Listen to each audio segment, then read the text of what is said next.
අද 2021 මැයි 19 බදාදා සිරස්තල නිදහස් නිවහල් දේශයක් උදෙසා කැපවුණු රණවිරුවන් අභිමානයෙන් සැමරේ.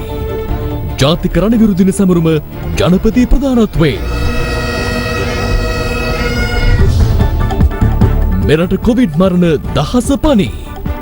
මෙලෙස සතිපතා කොවිඩ් මරණවල අඛණ්ඩ වර්ධනයක් මැයි 21 සිට ලංකාවට ගුවන් මගින් ගෙන්වීම අත්හිටුවයි. ලොව වැඩිම දෛනික කොවිඩ් මරණ ඉන්දියාවෙන්. සයිනෝෆාම් තවත් එන්නත් ලක්ෂ 5ක් මේ මසදී මෙරටට. වරායි නගර කෙටුම්පත ගැන පාර්ලිමේන්තු දෙදින විවාදය ඇරඹේ. කොමිෂන් සභාවේ බහුතරයක් ශ්‍රී ලාංකිකයන් විය යුතු බවට රජයෙන් සංශෝධනයක්. කොමිෂන් සභාවේ සංයුක්ත බහුතරයක් ශ්‍රී ලාංකිකයන් විය යුතුයි යෝජනාව පනතගෙන තාවුරු කරන්නට අපි බලාපොරොත්තු වෙනවා. ශ්‍රී ලංකා ක්‍රිකට් නිලවරණය හෙට ශම්මිට වැඩිවාසී. සිරස් Adaderana. This is Adaderana Prime Time with Kushani Fernando and Dilipa Hinayaka. Live from Studio 24 in Colombo. අයිබෝන් ඔබදත් එක්වන්නේ ශ්‍රී ලංකාවේ අංක 1 සහ විශ්වසනීයම පුවත් විකාශය අද දෙරණ 6:55 සමගින්.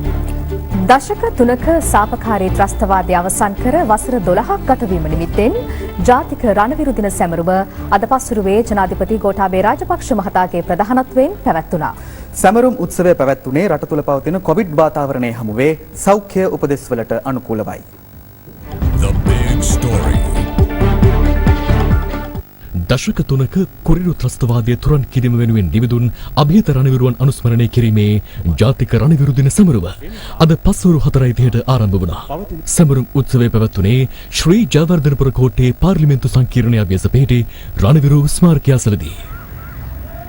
දශක 3ක කුරිරු යුද්ධය අවසන් කිරීමේ මානුෂීය සටනට නායකත්වය දුන් හිටපු ගුවන් හමුදාපති marshal of the Air Force Roshan Gunathilaka සහ හිටපු නාවික හමුදාපති අඩ්මිරල් of the Fleet වසන්ත කරන්නාගොඩ යන මහත්වරුන් ඇතුළු වත්මන් ආරක්ෂක ප්‍රධානීන් උත්සව භූමියට ප්‍රථමයෙන් පැමිණියා. ආරක්ෂක මාණ්ඩලික ප්‍රධාන සහ ශ්‍රී ලංකා යුද්ධ හමුදාධිපති ජෙනරාල් ශවේන්ද්‍ර සිල්වා මැතිතුමාගේ පැමිණීමයි. ශ්‍රී ලංකා ගුවන් හමුදාධිපති ආමාශල් සුදර්ශන පතිරණ මැතිතුමන්, ශ්‍රී ලංකා නාවික හමුදාධිපති වයිස් අද්මිරාල් නිශාන්ත උළුගේතැන්න මැතිතුමාගේ සම්ප්‍රාප්තියයි. ආරක්ෂක අමාත්‍යාංශයේ ලේකම් හා ජෙනරාල් කමල් ගුණරත්න විශ්‍රාමික මැතිතුමාගේ, ආචාර්ය සරත් වීරසේකර විශ්‍රාමික මැතිතුමාගේ, හිටපු ජනාධිපති මෛත්‍රීපාල සිරිසේන, කතානායක මහින්දයාප අබේවර්ධන සහ විපක්ෂ නායක සජිත් ප්‍රේමදාස මහතා ඇතුළු දේශපාලනඥයන් කිහිප දෙනෙකුද උත්සවයට එක් වුණා. සජිත් ප්‍රේමදාස මැතිතුමායි. 30 වසරක ශාපලත් කුරිරු යුද්ධය අවසන් කර මාතෘ භූමියට නිදහස් උදා කර දීමට එදා නායකත්වය දුන් වත්මන් අග්‍රාමාත්‍ය මහින්ද රාජපක්ෂ මහතා සැමරුම් උත්සවයට සහභාගී වූයේ ඉන් අනතුරුවයි. පස්වරු 5ට ජනාධිපති ගෝඨාභය රාජපක්ෂ මහතාගේ සම්ප්‍රාප්තිය සිදුවීමෙන් අනතුරුව උත්සවය ආරම්භ වුණා. ජාතික රණවිරු සැමරුම වෙනුවෙන් දැන් ශ්‍රී ලංකා ප්‍රජාතාන්ත්‍රික සමාජවාදී ජනරජයේ අධිකරු ජනාධිපතිතුමාගේ සම්ප්‍රාප්තියයි සිදුවන්නේ.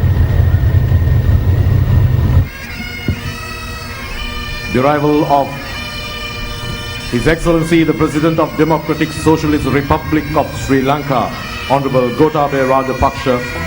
Sri Lanka Mata, Apa Sri Lanka, Namo Namo Namo Namo Mata. යුද්ධයේදී දිවිදුන් අභීත රණවිරුවන් සිහිපත් කරමින් ජනාධිපති ගෝඨාභය රාජපක්ෂ මහතා රණවිරු ස්මාරකයට පුෂ්පෝපහාර දැක්වීම අනතුරුව සිදු කෙරුණා.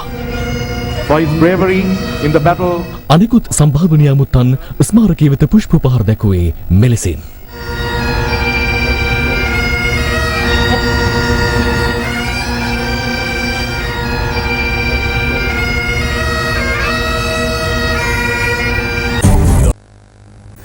දිනක් තුල මෙරටින් වාර්තා වූ වැඩිම COVID-19 ආසාදිතයන් සංඛ්‍යාව ලෙස අද ආසාදිතයින් 3051 දෙනෙකු හඳුනාගත් බව යුද හමුදාපති ජෙනරාල් ශවේන්ද්‍ර සිල්වා මහතා සඳහන් කළා. එමෙන්ම දිනක් තුල වාර්තා වූ වැඩිම කොවිඩ් ආසාදිත මරණ සංඛ්‍යාව ඊයේ නිවේදනය කෙරුණු අතර එම ගණන 34ක්. ඒ අනුව COVID-19 වසංගතයේ හේතුවෙන් මෙරට සිද්ධ වූ සමස්ත මරණ ගණනත් 16 සීමාව ඉක්මවා ගොස් තිබෙනවා.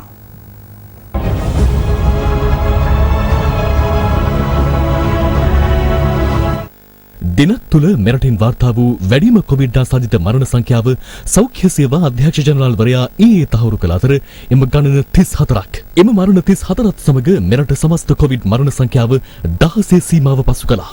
ඊයේ වාර්තා වූ මරණ වලින් මරණ 8ක් කොළඹ දිස්ත්‍රික්කයෙන් වාර්තා වන අතර මරණ 5ක් වාර්තා වන්නේ ගම්පහ දිස්ත්‍රික්කයෙන්. මහනුවර, ගාල්ල සහ කළුතරණ දිස්ත්‍රික්කවලින් මරණ 4 බැගින් වාර්තා වී තිබෙනවා. මේට අමතරව කෑගල්ල, පුත්තලම, අනුරාධපුර, මාතර, රත්නපුර, නුවරඑළිය, කුරුණෑගල සහ බදුල්ල යන දිස්ත්‍රික්කවලින්ද කොවිඩ් මරණ වාර්තා වුණා. මේගේ අයගින් තිදෙනෙකු අවුරුදු 20, 32 සහ 38 වන වියේ පසු වූවන් බව රජයේ ප්‍රවෘත්ති දෙපාර්තමේන්තුව සඳහන් කළා.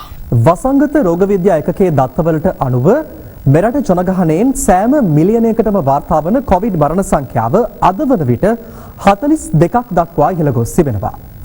පළමු හා දෙවන කොවිඩ් වැලිවලට සාපේක්ෂව තුන්වන රැල්ලේ දෛනික මරණ ගණන ඉහළ යාම මීට හේතු වී තිබෙනවා. මේ බව වඩාත් පැහැදිලි වන්නේ ගෙවුණු සති 5ේදී සිදු වූ කොවිඩ් මරණවල වර්ධනය අධ්‍යයනය කිරීමේදී. යනුව පසුගිය අප්‍රේල් 14 වනදා සිට අප්‍රේල් 20 දක්වා සතිය තුළ කොවිඩ් මරණ 23ක් වාර්තා වෙද්දී අප්‍රේල් 21 වනදා සිට 27 වනදා දක්වා වාර්තා වූ මරණ ගණන 31ක්. ඉන් අනතුරුව අප්‍රේල් 28 වනදා සිට මැයි 4 වනදා දක්වා සතියේ කොවිඩ් මරණ 65ක් වාර්තා වුණේ පෙර සති දෙකටම වඩා දෙගුණයකටත් වැඩි සංඛ්‍යාවකින්. මැයි 5 වනදා සිට මැයි 11 වනදා දක්වා සතියේ කොවිඩ් මරණ 130ක් වාර්තා වෙද්දී අවසන් සතියේ එනම් මැයි 12 වනදා සිට ඊයේ දක්වා ගෙවුණු දින 7 තුල මරණ 165ක් වාර්තා වී තිබෙනවා. මෙලෙස සතිපතා කොවිඩ් මරණවල අඛණ්ඩ වර්ධනයක් පෙන්눔 කරන්නේ දෛනික ආසාදිතයන් සංඛ්‍යාව 2000 සීමාවත් පසු කරන අතරවාරයේ වීම විශේෂත්වයක්. කොවිඩ් ආසාදිතයන් 2518 දෙනෙකු ඊයේ මෙරටින් හඳුනාගත්තා. කළුතරින් 391ක්, ගම්පහෙන් 350ක්, කොළඹින් 333ක්, අනුරාධපුරයෙන් 179ක්, කෑගල්ලෙන් 170ක්, යාපනයෙන් 144ක්, කුරුණෑගලින් 113ක්, ගාල්ලෙන් 108ක් ලෙස ආසාදිතයින් වාර්තා වුණා. තුල්හිරිය ආයෝජන කලාපයේ ඇඟලුම් කම්හලක සේවක සේවිකාවන් 2000කට සිදු කළ PCR පරීක්ෂණ අතරින් 400 දෙනෙකු කොවිඩ් ආසාදිතයන් ලෙස තහවුරු වීම හේතුවෙන් එම කම්හල తాවකාලිකව වසා දැමීමට පියවරගෙන තිබෙනවා. පිළියන්දල පොදු වෙළඳපොළෙන් පසුගියදා හඳුනාගත් කොවිඩ් ආසාදිතයන්ගේ ආශ්‍රිතයන් 365 දෙනෙකු සඳහා සිදු කළ PCR පරීක්ෂණ වලින් 134 දෙනෙකු ආසාදිතයින් ලෙස හඳුනාගත් බව සෞඛ්‍ය අංශය සඳහන් කළා. මෙහෙම ගියොත් දින 100කදී රෝගීන් මිලියනයක් වාර්තා වනු ඇති බවට ඔබතුමා ඊයේ ප්‍රකාශයක් කළ අපි එතරම්ම අවදානම් සාගත තැනකදී ඉන්නේ වෛද්‍යතුමා. දැනට එක් වෙලා තියෙන සංඛ්‍යා ලේඛන අනුව අපිට පැහැදිලිවම පේනවා මේ රෝගය බෝ කළොත් සාමාන්‍යයෙන් රෝගයේ දින 5ක් ඇතුළත වාගේ බෝ කිරීම පටන් ගන්න නිසා මගේ ඒකත් උපකල්පනයක් කරනවා මේක ගණිතානුකූලව ගෙනිච්චොත් අනිවාර්යයෙන්ම මිලියනය පයින්නවා. අපිට පේනවා මේක ලංකාවේ තවත් තදින් වැඩි විය හැකි අවස්ථාවක තමයි මේ ඉන්නේ. ඒ නිසා මේ අවස්ථාවේදී මේ தත්ත්වය මර්ධනය කර ගැනීම සඳහා ගත හැකි සියලුම ක්‍රියාමාර්ග අපි සියලු දෙනාම එකතු වෙලා ගන්න අවශ්‍ය වෙනවා. අපි තව මාසෙකින් නැත්තම් තව සති 3කින් මීට වඩා අති භයානක තත්ත්වයක් දකින්න වෙනවා මේ අවස්ථාවේදී මේ පියවරවල් අපි ගත්තේ නැත්තම්. දැන් අපි ওই PCR 25000ක් කරලා 2300 ගණන් පොසිටිව් වෙනකොට ඒ හා සමානව නෙමෙයි ඊට වඩා මෙතන දෙගුණයක් තුන්ගුණයක් සමාජයේ ඇති කියලා හිතනවා රෝගීන්. තමුන්ගේ සංචරණය තමුන්ම සීමා කරගත්තේ නැත්නම් මේක විශාල වශයෙන් පැතිරෙන්න පුළුවන් ව්‍යසන තත්ත්වයක් දක්වා යන්න පුළුවන්. දැන් අරහට මරණ සංඛ්‍යාවත් වැඩි වෙයි කියලා හිතනවා. අපි දැක්කා වෛද්‍යවරු කියනවා මේ ඉදිරියේදී විශාල ප්‍රමාණයකට මේක වැඩෙනවා, බියයන් විශාල ප්‍රමාණයක් වෙනවා. සෞඛ්‍ය අමාත්‍යාංශයේ තියෙන දුර්වලකම් නිසා තමයි මේක සිද්ධ වෙන්නේ කියලා. ඒතකොට යම් දුර්වලකමක් තියෙනවා මේ සෞඛ්‍ය අමාත්‍යාංශය අර අමතිවරු දෙන්නේ කියලා. මමත් ඔය අමාත්‍යාංශයේ ඉන්නේ හින්දා මම ගැන මොකුත් නොකිය ඉන්න. වැල්ලම්පිටිය මස්සන්දේට අවදව මහමාර්ගයේ අත්හැර ගොස් සිටි වයෝවෘද්ධ මවක සහ පියෙකු කොවිඩ් ආසාදිතව ඉතා අසාධ්‍යතත්වයෙන් සිටියේදී IDS ශෝහලට ඇතුළත් කිරීමට වැල්ලම්පිටිය සහ ගොතටුව සෞඛ්‍ය අංශ එක්ව කටයුතු කළා. ඔවුන්ව මහමග දමා ගියේ කවුරුන්ද යන්න පිළිබඳව නිශ්චිත තොරතුරක් සොයාගත නොහැකිව තිබෙන අතර රෝහල්ගත කිරීමෙන් පසුව සිදු කළ PCR පරීක්ෂණයෙන් ඔවුන් දෙදෙනාම ආසාදිත බව තහවුරු වුණා. දින දෙක තුනක පමණ කාලයක් මෙම ස්ථානයේ සිටි ඔවුන්ට අවශ්‍ය ආහාර පාන ආදිය ලබා දී තිබුණේ ප්‍රදේශවාසීන් විසින්. මේ මහලු යුවල කවුරු හරි විසින් නත් දාලා ගිහින් තියෙනවා. මෙයාලට කිසිම විස්තරයක් කියන්නවත් හැකියාවක් නැහැ. කීප දෙනෙක් කිව්වා මේගොල්ලන්ව හොදලා මේගොල්ලන්ට හඬ බොන්න දුන්නා කියලා. ඒගොල්ලෝ හොයලා අපි නිරෝධායනය කරන්න කටයුතු කරනවා. අපි මේගොල්ලන්ව ආරක්ෂා කරලා ඉස්පිරිතාලෙට ගෙනිහිල්ලා දැන් සුව කරන එක වෙනයි. නමුත් අපි ඕගොල්ලන්ට කාරුණික ඉල්ලා සිටින්නේ කිසිම වෙලාවක මේ වගේ අසරණ කරන්න එපා. අම්මලා තාත්තලා ඉල්ලීමක් කරන්න මේ වෙලාව ආරක්ෂා කරගන්න. යුද හමුදාපති ජෙනරාල් ශවේන්ද්‍ර සිල්වා මහතා සඳහන් කළේ අද දිනය තුල මේ දක්වා පමණක් කොවිඩ් ආසාදිතයන් 3051 දෙනෙකු හඳුනාගත් බවයි. දිනක් තුල මෙරටින් වාර්තා වූ වැඩිම කොවිඩ්-19 ආසාදිතයන් සංඛ්‍යාව මේ වන අතර දෛනික ආසාදිතයන් සංඛ්‍යාව 3000 සීමාව පසු කළ පළමු අවස්ථාව මෙයයි. යුද හමුදාපතිවරයා සඳහන් කළේ දැනට නිරෝධායනයට ලක් කර සිටින මුල් ආසාදිතයන්ගේ ආශ්‍රිතයන් එම නිරෝධායනය අවසන් කිරීමට පෙර සිදු කරන PCR පරීක්ෂණවලදී මෙලෙස බහුලව ආසාදිතයන් ලෙස හඳුනා ගන්නා බවයි. පැතිර යන වෛරස් ප්‍රභේදයේ ප්‍රබලත්වය ඊට බලපෑතයිද යුද හමුදාපතිවරයා සඳහන් කළා. මේ අනුව මෙරටින් වාර්තා වූ සමස්ත කොවිඩ් ආසාදිතයන් සංඛ්‍යාව 1,50,000 සීමාව ඉක්මවා ගොස් තිබෙනවා. 1,22,367 දෙනෙකු ප්‍රතිකාර සහ නිරෝධායන කාල සීමා අවසන් කර ඇති නමුත් සක්‍රීය ආසාදිතයන් සංඛ්‍යාව පළමු වරට 27,000 සීමාවත් පසු කළා. කොවිඩ් මර්ධන එන්නත් කරන වැඩසටහන යටතේ සයිනෝෆාම් සහ ස්පුට්නික් V යන එන්නත්වල පළමු මාත්‍රා ලබා දීම අදත් සිදු වුණා. ඊයේ දිනේ සයිනෝෆාම් පළමු මාත්‍රාව 33017 දෙනෙකුට ලබා දී ඇති අතර ස්පුට්නික් V පළමු මාත්‍රාව 17 දෙනෙකුට ලබා දී තිබෙනවා. කොවිෂීල්ඩ් එන්නතේ දෙවන මාත්‍රාව ඊයේ 5229 දෙනෙකුට ලබා දුන් බවද වසංගතුරුක විද්‍යාඥයෙකු නිවේදනය කළා. එතකොට එන්නත ගහලා පහුවෙන්දට කොහෙත්ම කාටවත් ආරක්ෂාවක් ලැබෙන්නේ නැහැ. සයිනෝෆාම් වගේ එන්නත් ගහලා සති 6ක් විතර යනවා. ඇස්ට්‍රාසෙනක එන්නත උනත් ගහලා දවස් 21ක් යනවා. බොහෝ වෙලාවට හොඳ ප්‍රතිකරණයක් එන්නේ දෙවනි එන්නත ලබා දුන්නාට පස්සේ. ඇත්තටම අපි දන්නවා දැන් මේ වෙලාවේ සිංගප්පූරුවේ කොවිඩ් රැල්ලක් යනවා. ඒගොල්ලන් රට ලොක්ඩවුන් කළා ඒ වගේ ක්‍රියාමාර්ග අනුගමනය කරනවා. මොකද ඉන්දියානු ප්‍රභේදය සිංගප්පූරුවට ගිහිල්ලා මෙහෙම තත්ත්වයක් වෙලා තියෙනවා. සිංගප්පූරු එයාපෝට් එකේ වැඩ කරන සියලු දෙනාටම ෆයිසර් එන්නතේ දෙවනි මාත්‍රාවත් ලබා දීලා තියෙන්නේ.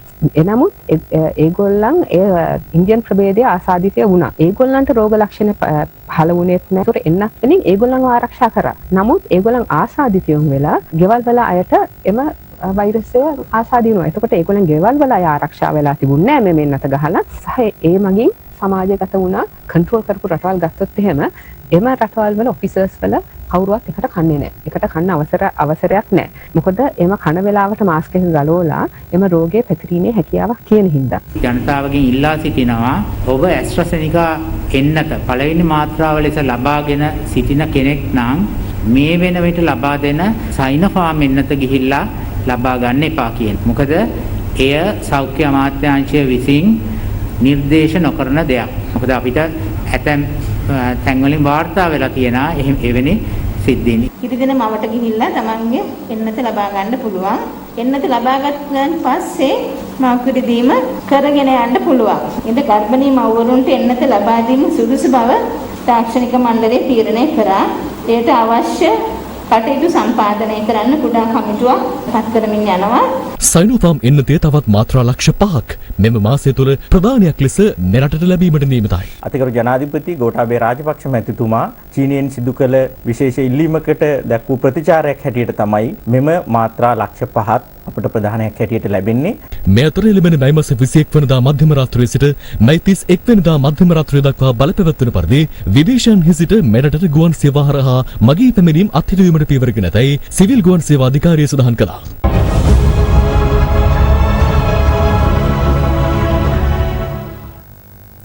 මැයි 21 වනදා සිට මැයි 24 වනදා දක්වාත් නැවත මැයි 26 වනදා සිට මැයි 28 වනදා දක්වාත් දෙවෙනි සියලුම ආර්ථික මධ්‍යස්ථාන වසා තැබෙන බව කෘෂිකර්ම රාජ්‍ය අමාත්‍යාංශය පවසනවා. සංචරණ සීමා ලිහිල් කෙරෙන මැයි 25 වනදා පමණක් එම ආර්ථික මධ්‍යස්ථාන හා පෑලියගොඩ මැනින් වෙළඳපොළ විවෘත කිරීමට නියමිතයි. සංචලන සීමා පැනවීමත් සමග එළඹෙන මැයි මාස 21 වනදා රාත්‍රී 11 සිට මැයි මාස 25 වනදා අලුයම 4 දක්වා දෙවයිනේ සියලුම ආර්ථික මධ්‍යස්ථාන වසා දැමීමට රජය තීරණය කර තිබෙනවා.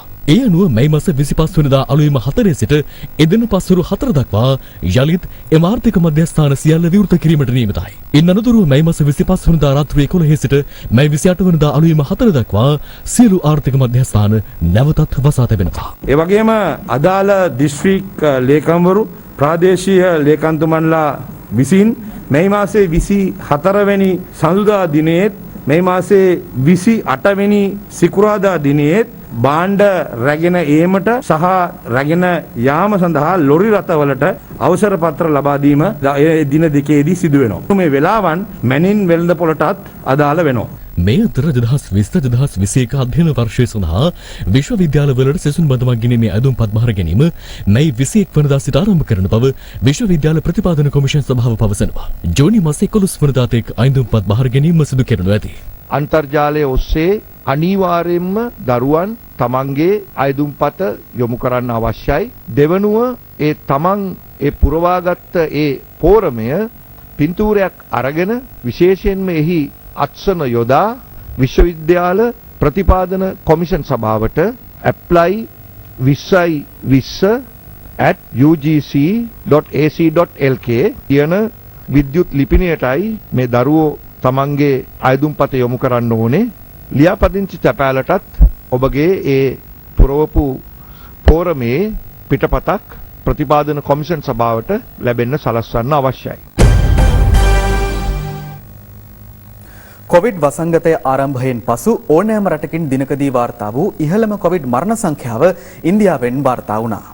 ඊයේ රටින් වාර්තා වූ නව මරණ ගණන 4525ක්. ඉන්දියාවේ දෛනික කොවිඩ් ආසාදිතයන් සංඛ්‍යාව දින කිහිපයක සිට ලක්ෂ 3ට අඩු අගයක් ගන්නා නමුත් දෛනික මරණ සංඛ්‍යාව දිනින් දිනම වාර්තාගත අයුරින් ඉහළ යමින් පවතිනවා. වසංගත ව්‍යාප්තිය තුළ ඕනෑම රටක එක් දිනකදී සිදු වූ ඉහළම මරණ සංඛ්‍යාව ඊයේ එරටින් වාර්තා වුණා. එම සංඛ්‍යාව 4525ක්. ඒ සමග ඉන්දියාවේ සමස්ත කොවිඩ්-19 මරණ ගණන 2,83,000 ඉක්මවා ගියා. එමෙන්ම කළු දිලිර ආසාදනයේද මේ දිනවල ඉන්දියාවේ කොවිඩ් රෝගීන් අතර වඩාත් සුලභව වාර්තා වනවා. පවතින අවදානම සලකා එම දිලිර ආසාදනය වසංගත තත්ත්වයක් ලෙස නම් කිරීමට රාජස්ථාන් ප්‍රාන්තය පියවරගෙන තිබෙනවා. කොවිඩ් ආසාදිතයින්ගේ අක්ෂි අන්ධතාවයට පවා හේතු විය හැකි මේ දිලිරයට පිළියම් ලෙස ලබා දෙන මියුකෝමයිකෝසිස් නම් ఔෂධ හිඟයක්ද රට පුරා පවතින බවයි විදේශ වාර්තා පවසන්නේ. මේ වන විට ඔක්සිජන් හා සමානවම එම ඖෂධය සඳහා ඇති ඉල්ලුමද ඉහළ ගොස් තිබෙනවා.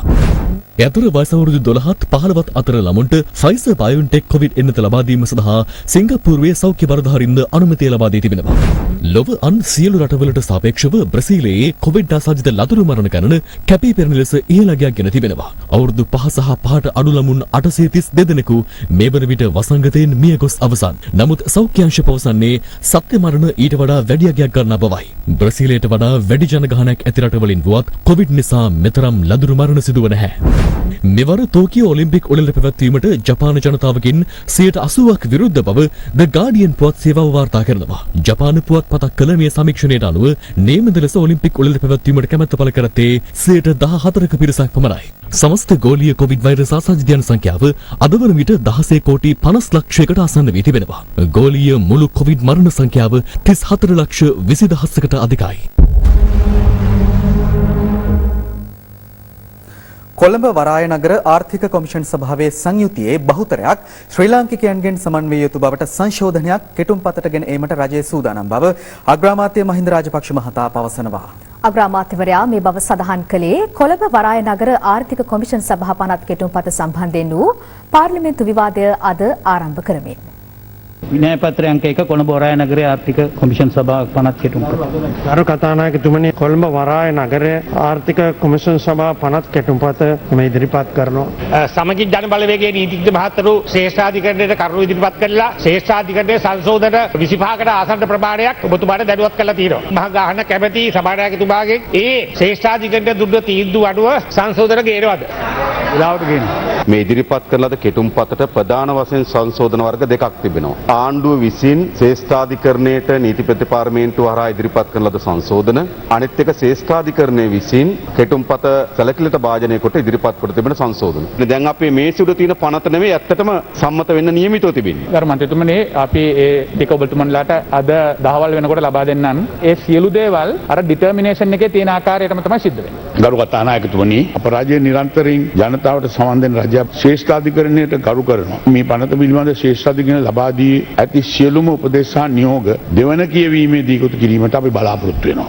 ඒ සමගම අප සහෝදර පක්ෂ අදහස් වලට අහුම්කම් දෙමින් මේ පනත තවත් සංශෝධන ඉක්තු කිරීමට අපි බලාපොරොත්තු වෙනවා. කොමිෂන් සභාවේ සංයුක්ත බහුතරයක් ශ්‍රී ලාංකිකයන් විය යුතුයි යෝජනාව පනත ගැන තාවුරු කරන්නට අපි බලාපොරොත්තු වෙනවා. ඒ අතරම කොමිෂන් සභාවේ සභාපතිද ශ්‍රී ලාංකිකයෝ විය යුතු යන මතය පනත සමලින්ම සහවරු කරන්නට අපි බලාපොරොත්තු වෙනවා.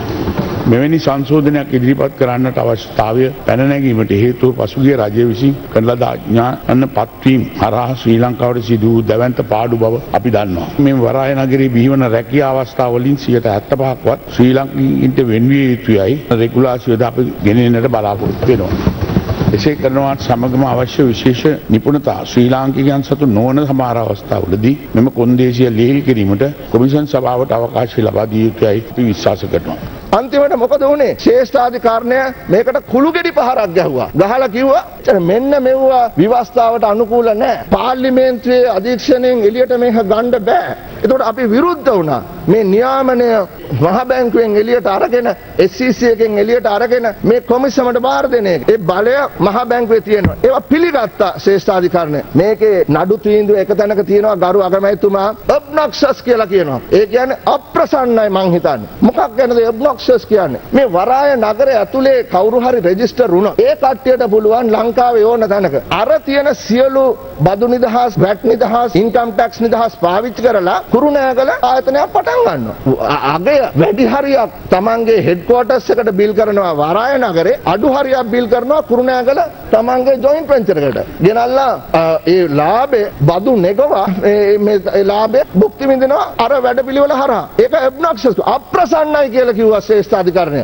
ඒක සම්මත කරගන්න ඕන නම් 3-2ක් සහ ජනමත විචාරණයකුත් පවත්වන්න ඕනේ කියලා කිව්වා. සංචරණ සීමා දාලා තිබුණා. මේ රටේ කොටසක් නම් අපේ රටේ පුරවැසියෙක්ට මේ වරාය නගරේ භූමියට ඇතුල් වෙන්න අවසරයක් ලබා ගන්න ඕනේ කියලා කවුද දෙයනේ මේවා ලිව්වේ? අපේ තර්කයේ පිළිගත් ශ්‍රේෂ්ඨාධිකරණය සංචරණ සීමා දාන්න නම් 3-2ක් විතරක් නෙවෙයි ජනමත විචාරණයකුත් ඕනේ කියලා කිව්වා කරු අගමැතිතුමනි. අන්තිම දේ තමයි මේ රටේ මිනිස්සුන්ට මේක ඇතුලේ ආයෝජනය කරන්න අවස්ථාවක් තියෙන්න ඕනේ අගමැතිතුමනි. ඔබතුමාලා සත්භාවයෙන් නම් ඔබතුමා අපේ සහයෝගය ඉල්ලන්නේ අපි සත්භාවයෙන් සාකච්ඡා කරමු.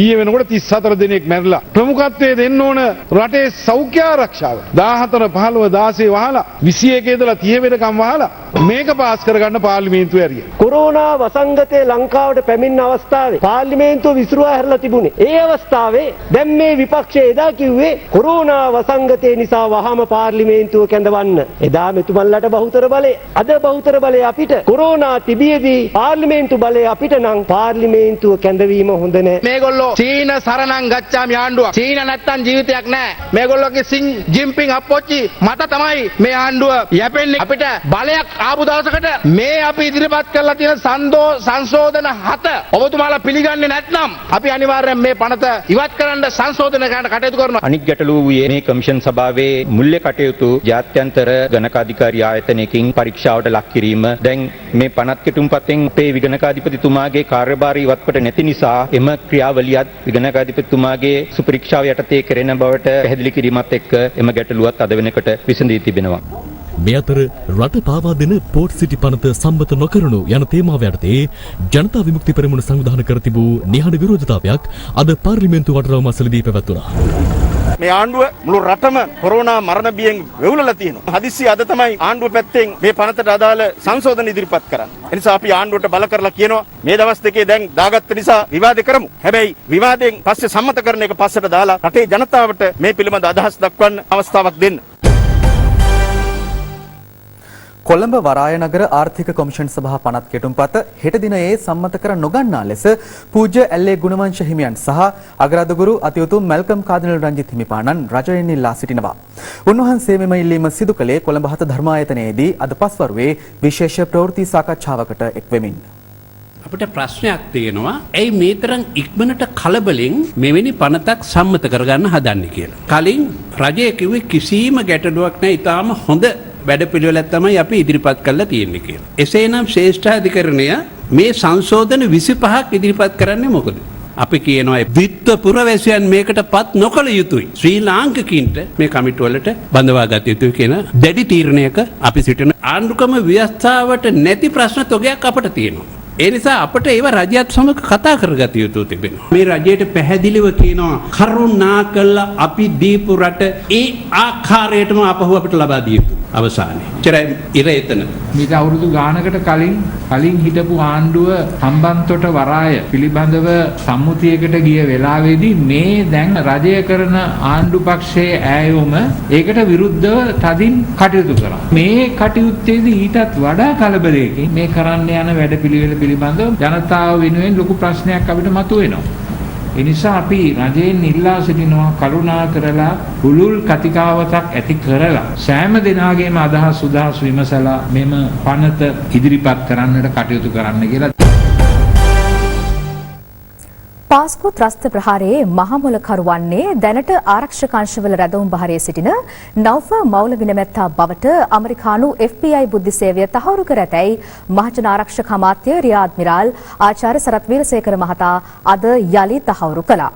අද පාර්ලිමේන්තුවේදී පැවති විවාදයේ අතරතුර විශේෂ ප්‍රකාශයක් කරමින් අමාත්‍යවරයා මේ බව සඳහන් කළා. I want to very responsibly say the case against Hejaz Hizbullah is totally fabricated. False allegations and false cases, entire credibility of the government and the effort to find the real culprits behind this will be lost. Hejaz Hizbullah save the pearl කියන එක තමයි ඇතිකලේ ඒ සංවිධානයේ නෞෆර් මෞලවි සහ සහරාන් කියන අය දේශන පවත්වලා තියෙනවා. අපි නෞෆර් මෞලවි ගැන යමක් කිව යුතුයි. පොලිස් පරීක්ෂණ අනුවත් ඇමරිකානු විමර්ශන අනුවත් මෙම ප්‍රහාරයේ මහමලුකරු භූමිකාව නෞෆර් මෞලවි විසින් රංගපා ඇති බව පැහැදිලි වෙනවා. ඔහු තමයි IS පුහුණු පාඨමාලාව සම්පූර්ණයෙන්ම ගෙන ගියේ. නුවරඑළිය සහ හම්බන්තොට පුහුණු කඳවුරු අධීක්ෂණය කළේ නෞෆර් මෞලවි. නෞෆර් තමාගේ බිරිඳගේ නංගියව සහරාන්ට විවාහ කර දුන්නා. නෞෆර් සහරාන්ගේ ජේෂ්ඨයා හැටියට කටයුතු කළා. නෞෆර් මෙම ප්‍රහාරයේ ප්‍රධාන චරිතය බව FBI එකනොත් සනාථවට තිබෙනවා. මේ ප්‍රහාරයට විදේශිකයන්ද සම්බන්ධයි. ශ්‍රී ලාංකික සම්භවයක් තියෙන ඕස්ට්‍රේලියානු ජාතික ලුක්මාන් තාලි කටාරිති අත්අඩංගුවටගෙන තිබෙනවා. ලුක්මාන්ගේ අල් කයිඩා සහ IS මතවාදීන් සමග සම්බන්ධකම් සොයාගෙන තිබෙනවා. මාලදිවයින් ජාතික සැකකරුවන් 4ක් අප සොයාගෙන සිටිනවා. ඔවුන් තමයි ජමාතේ ඉස්ලාම් සිං ශිෂ්‍ය සංවිධානයේ සාදික්